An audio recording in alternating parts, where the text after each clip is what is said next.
नमस्कार साथियों, real number के कुछ प्रॉब्लम के साथ पुनः मैं हाजिर हूँ। रियल नंबर NCERT 1.2 की आज दो प्रॉब्लम को आज हम लोग सॉल्व करेंगे। पहला प्रॉब्लम है SCF 306, 657 = 9 दिया है। तो LCM 306, 657 ज्ञात कीजिए। पहले सवाल को समझिए कि क्या कह रहा है। सवाल कह रहा है कि 306 और 657 का HCF 9 है। तो 306 और 657 का LCM क्या होगा। पिछले वीडियो में हमने बताया था कि दो संख्याओं के लिए शर्त होती है कि लॉसा गुने मौसा बराबर होता है पहली संख्या गुने दूसरी संख्या, और उसी फॉर्मूले के सहारे यार इस क्वेश्चन को सॉल्व किया जाएगा। सबसे पहले यहाँ पे पहली संख्या इक्वल टू 306, दूसरी संख्या इक्वल टू 657, मौसा इक्वल टू 9, लॉसा इक्वल टू 1। मुझे पता नहीं, फाइंड करना है। कल हमने पढ़ा था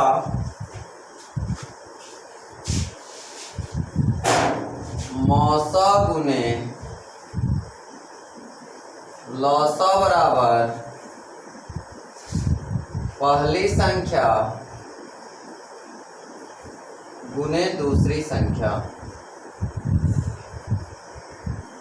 दो संख्याओं का गुणनफल बराबर होता है लॉसा गुने मौसा।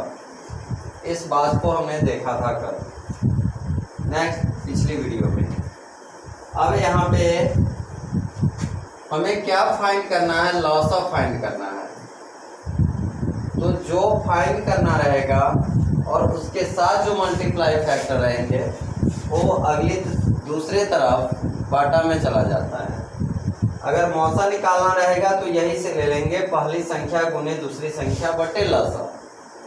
पहली संख्या यदि ज्ञात करना हो तो मौसा गुने लॉसा बटे दूसरी संख्या। दूसरी संख्या यदि पता करना हो तो मौसा गुने लॉसा बटे पहली संख्या। इस तरीके से अगर 3 का वैल्यू पता हो इसमें से तो चौथे का वैल्यू हम आसानी से फाइंड कर सकते हैं। यहाँ मुझे फाइंड करना है लॉसा।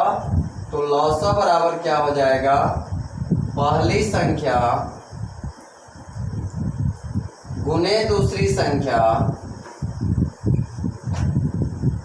और बटा में आ जाएगा मौसा। अब पहली संख्या कितना है, तो पहली संख्या है 306, दूसरी संख्या कितनी है तो 657, और मौसा कितना है तो 9 से इसको काट दो। 9 3 27, बच गए 3, 6 9 4 36, 34 गुने 657।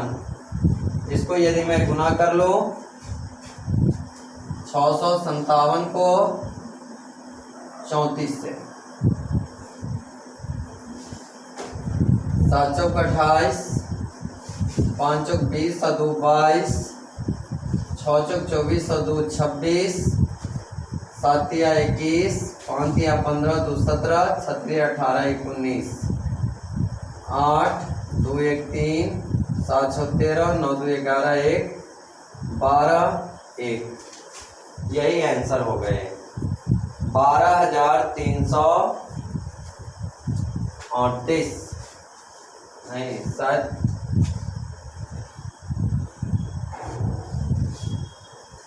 12,338। मल्टीप्लाई को एक बार चेक कर लो। 7 चौक 28, 5 चौक 20, 2 22, 6 चौक 24, 2 26, 7 3 21, 5 या 15 और 2 17, 6 3 18 और 1 19, 8 2 1 3, 7 6 13, 9 2 11, 1 12, 1 का 1 2। 22,338। ये हो गए आपके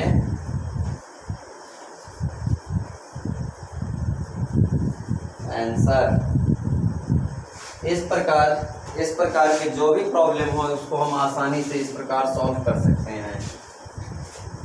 नेक्स्ट प्रॉब्लम है, सिद्ध करें कि 6 के पावर n के रूप में संख्या 0 पर समाप्त नहीं हो सकती जहां n बिलोंग्स टू n।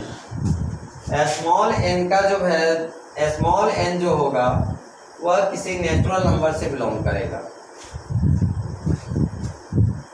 6 के पावर n के रूप में संख्या, ऐसे क्वेश्चन को सॉल्व करने के लिए सबसे पहले हम विचार करते हैं कि 0 पर जो संख्या समाप्त होती है उसका अभाज्य गुणनखंड का फॉर्म किस प्रकार होता है।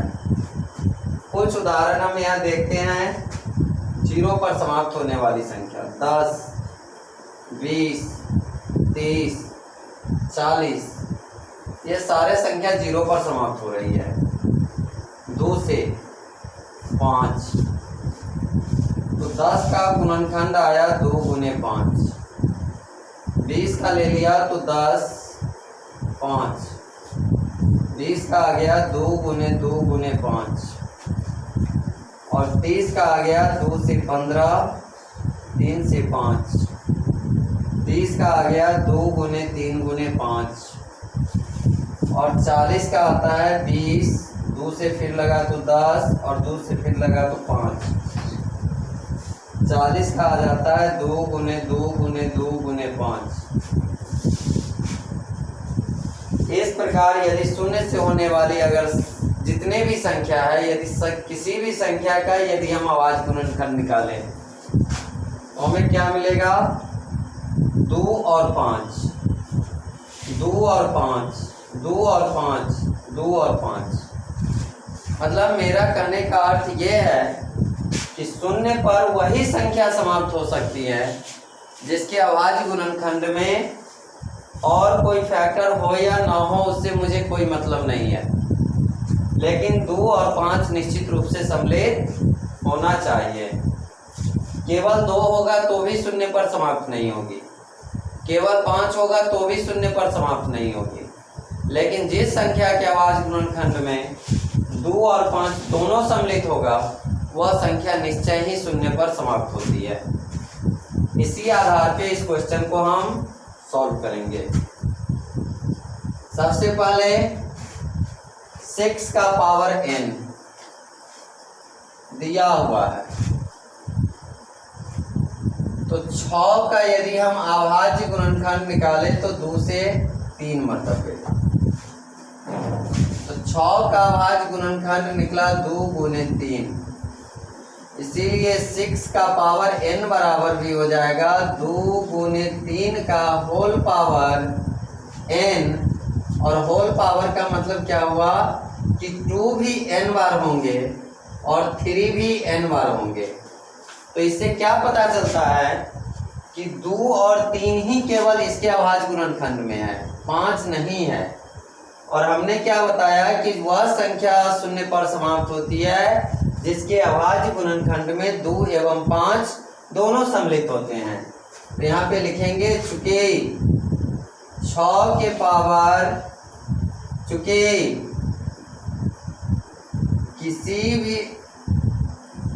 किसी भी संख्या को 0 पर समाप्त होने के लिए उसके अभाज्य गुणनखंड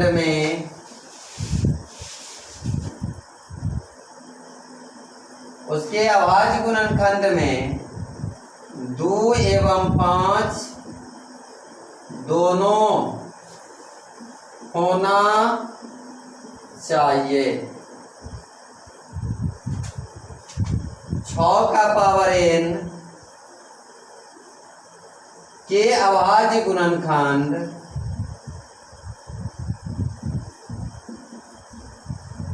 क्या मिला है? 2 का पावर n गुने 3 के पावर n में 2 उपस्थित है, 2 है, परंतु 5 नहीं है, अतः 6 के पावर n के रूप में संख्या शून्य पर समाप्त नहीं होगा।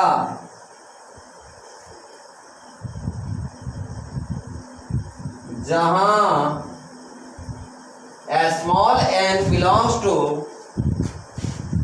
any natural number proved। आज की क्लास में बस इतना ही। जय हिंद।